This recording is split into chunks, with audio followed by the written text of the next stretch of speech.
In fifth dimensional creation, you are not going anywhere to get anything. Fifth dimensional creation has nothing to do with going anywhere to get anything.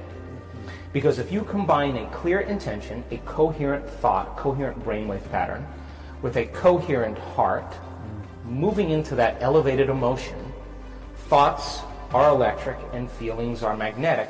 The magnetism of this center becomes the energy. The intention is carried on that energy. And now you are broadcasting a new signature into the quantum field. Now, if it's done properly and you understand the mechanics, in fifth dimensional creation, you are not going anywhere to get anything. You are actually collapsing space and time, and you are drawing the experience to you. You are the vortex, because when there's a vibrational match between your energy and that potential that exists in the quantum field, by tuning a radio dial, when you lock into that frequency, if you keep revisiting that energetic signature over again every single day, then you don't have to go anywhere and get it. The new job finds you. The new house actually finds you. The new relationship finds you, because you are the vortex that's drawing the experience to you. My definition of creation is when I forget about me. I become nobody, no one, no thing, nowhere, and no time. I become pure consciousness. And the moment I reach that elegant moment of the generous present moment, all possibilities in the quantum field exist truly when our brain and body are in the present moment. Getting there is the work. So then, most people then create reality from what we call three-dimensional creation. Now, when you teach people how to take their attention off of matter, off of objects, off of the particle, and sense energy and sense space and pay attention to nothing, the moment they begin to open their focus, all of a sudden their brain waves begin to change from beta to alpha. But not only just alpha, where the imaginary inner world starts to become more real, but very coherent brainwave patterns in alpha. So when you're under stress, you're trying to control that person, that thing, that experience, and your attention is shifting from one thing to the next. Turns out that each one of those things has a neurological network in the brain assigned to it, because we've experienced it. As you try to control all these things and your attention is shifting, you measure the brain. The brain is very incoherent. Why is it important to have coherency? Well, because the moment you open your focus and the brain begins to acclimate, different compartments of the brain begin to unify. They begin to synchronize. And what syncs in the brain links in the brain. Okay. So when your brain is coherent, you're coherent. When your brain is incoherent, you are incoherent. The person, the maverick, who's willing to step out into the unknown, that unknown is the perfect place to create from. Because only in the unknown can you create something new. And if you and I can become comfortable in that unknown place, then the best way to predict the future is to create it from that unknown place.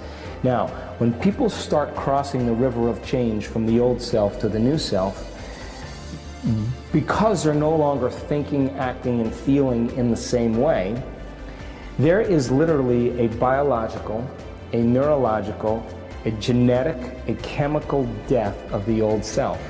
And this dark night of the soul, this unfamiliar place, is the true value, the true step towards developing a new self. So then if we're leaving the old and we are creating the new, then the next most important question is, well, if I'm going to create a new self, what thoughts do I want to think?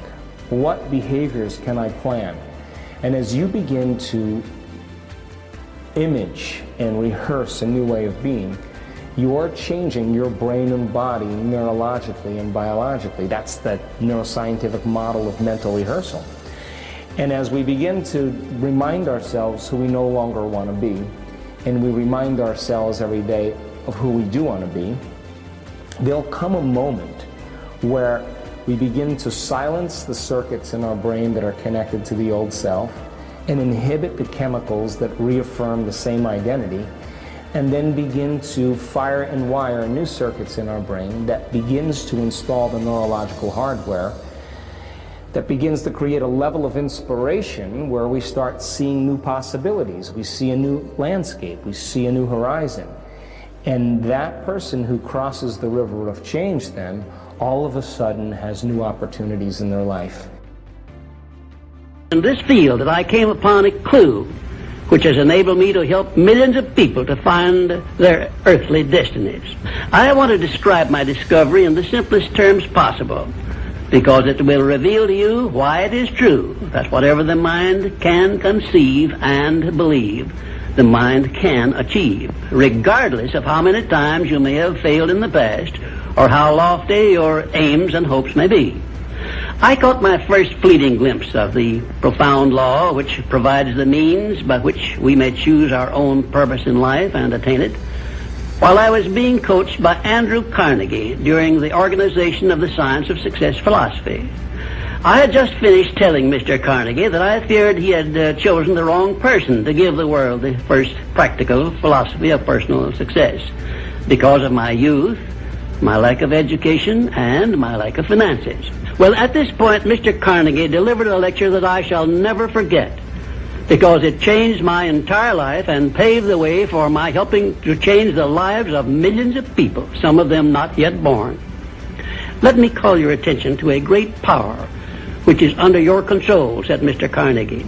A power which is greater than poverty, greater than the lack of education, greater than all of your fears and superstitions combined. It is the power to take possession of your own mind and direct it to whatever ends you may desire. This profound power, Mr. Carnegie continued, is the gift of the Creator, and it must have been considered the greatest of all of his gifts to man, because it is the only thing over which man has the complete and unchallengeable right of control and direction. When you speak of your poverty and lack of education, Mr. Carnegie explained, you are simply directing your mind power to attract these undesirable circumstances, because it is true that whatever your mind feeds upon, your mind attracts to you. Now you see why it is important that you recognize that all success begins with definiteness of purpose, with a clear picture in your mind of precisely what you want from life. Then Mr. Carnegie continued his speech with a description of a great universal truth which made such an impact upon my mind that I began then and there to give myself a new outlook on life and set up for myself a goal so far above my previous achievements that it shocked my friends and relatives when they heard about it. Everyone, said Mr. Carnegie, comes to the earth plane blessed with the privilege of controlling his mind power and directing it to whatever ends he may choose. But, he continued, everyone brings over with him at birth the equivalent of 2 sealed envelopes, one of which is clearly labeled, the riches you may enjoy if you take possession of your own mind and direct it to ends of your own choice. And the other is labeled, the penalties you must pay if you neglect to take possession of your mind and direct it. And now let me reveal to you, said Mr. Carnegie, the contents of those 2 sealed envelopes. In the one labeled riches is this list of blessings. 1, sound health. 2, peace of mind. 3, a labor of love of your own choice. 4, freedom from fear and worry. 5, a positive mental attitude. 6, material riches of your own choice and quantity. In the sealed envelope labeled penalties, Mr. Carnegie continued, is this list of the prices one must pay for neglecting to take possession of his own mind. 1, ill health. 2, fear and worry. 3, indecision and doubt. 4, frustration and discouragement throughout life. 5, poverty and want. 6, and a whole flock of evils consisting of envy, greed, jealousy, anger, hatred, and superstition. Now, my mission in life is to help you and everyone who needs my help to open up and use the contents of the sealed envelope labeled riches. And the starting point from which you must take off if you wish to write your own ticket from here on out for the remainder of your life, I will describe for you in these simple instructions. 1, procure a neat pocket-sized notebook, or something on the order of this one here, loose leaf affair. And on page 1, write down a clear description of your major desire in life, the one circumstance or position or thing which you will be willing to accept as your idea of success.